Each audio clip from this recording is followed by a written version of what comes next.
Have you ever felt like your mind is full of possibilities, but your life shows no direction? You're interested in many things, not casually, deeply.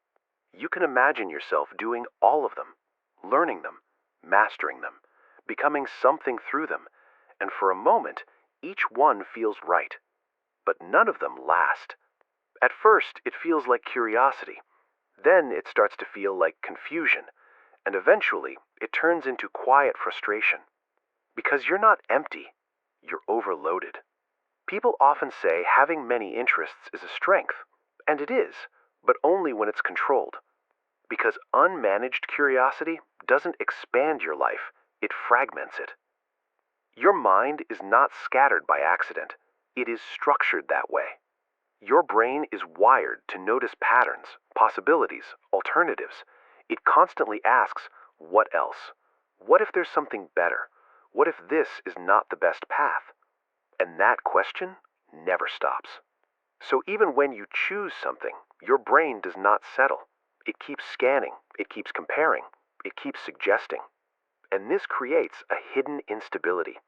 You are always slightly unsure, not because you chose wrong, but because your brain never stops evaluating. This is not distraction. This is cognitive expansion without containment. Your mind is expanding in every direction, but nothing is grounding it. So what happens? You begin something, and in the beginning everything feels right, because the beginning is pure, no pressure, no expectations, no results yet, just possibility. And possibility is addictive. Your brain releases dopamine not when you achieve, but when you imagine achieving. So the idea of success feels almost like success itself. And that becomes dangerous, because you start confusing imagination with progress. You feel productive without producing anything. You feel aligned without committing to anything. You feel like you're moving while staying in the same place. Then reality begins. Effort appears, repetition appears, uncertainty appears, and suddenly the thing that felt right starts feeling heavy. And your brain reacts instantly. This isn't it. This doesn't feel right. Maybe something else suits me better. So you leave. But you don't leave because it's wrong. You leave because it stopped feeling new. This is the core pattern. You are not chasing success. You are chasing novelty. Novelty gives you clarity in the beginning, but it removes depth in the long run. Over time, something deeper develops. A quiet dissatisfaction. Because you know something. You know you are capable. You know you can do more. You know you have potential, but nothing in your life reflects it. And that creates tension between who you could be and what you are currently doing. This tension is not external. It is internal. It is identity conflict. You don't know who you are becoming because every version of you feels possible, but none of them feel stable. So when someone asks, "What do you want to do?" you hesitate. Not because you don't have answers, but because you have too many.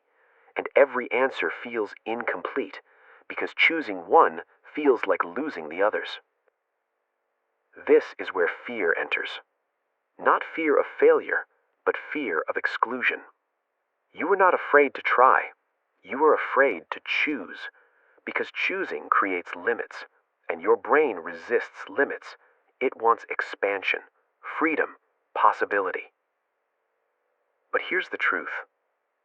Expansion without direction creates chaos. Freedom without structure creates paralysis. So you stay in exploration, forever learning, forever starting, forever imagining, but never arriving.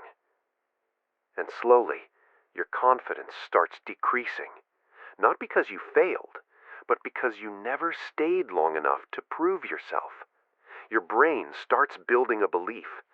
I don't follow through. And that belief is more dangerous than failure, because failure still builds identity, but avoidance weakens it. Now something else happens. You begin to consume more than you create, more ideas, more content, more inspiration, because consumption feels safe.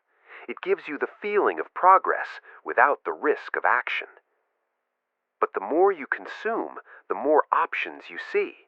And the more options you see, the harder it becomes to choose. So your mind becomes louder, more ideas, more directions, more confusion. This is not curiosity anymore. This is overload. And in overload, the brain does something predictable. It avoids. Not because it's lazy, because it's overwhelmed. So instead of choosing one path, you delay all paths. This is the paradox. The more interested you are, the less you move, because movement requires narrowing, and narrowing feels like loss. But here's something important. You are not broken. You are not incapable. You are not unfocused. You are unstructured. Your mind is powerful, but it has no system to hold it. And without structure, even the strongest mind becomes unstable. So what do you actually need? Not more clarity, not more ideas, not more exploration. You need containment. Containment does not mean limitation, it means direction. You don't remove your interests, you organize them. You choose one path, not because it's perfect, but because it's chosen. And that changes everything. Because once something is chosen, your brain stops searching and starts building. You will still feel the urge to switch. That does not disappear. Your brain will still suggest, this is not the best, there's something better, you're missing out. But now, you understand something. That voice is not truth. It is habit. And habits can be ignored. Because every path feels wrong when it becomes real. Real work is never as exciting as imagined success. So you stay, not because it feels perfect, but because you decided. And slowly, something changes. Your mind becomes quieter, not because you removed curiosity, but because you gave it direction. Your actions become consistent, not because you feel motivated, but because you stopped negotiating. Your identity becomes clearer, not because you found yourself, but because you built yourself. This is the shift from scattered curiosity to structured growth. And once that happens, your many interests stop being a weakness and become an advantage. Because now, they support your path, not replace it. And that is the real goal. Not to have fewer interests, but to have one direction strong enough to hold them all.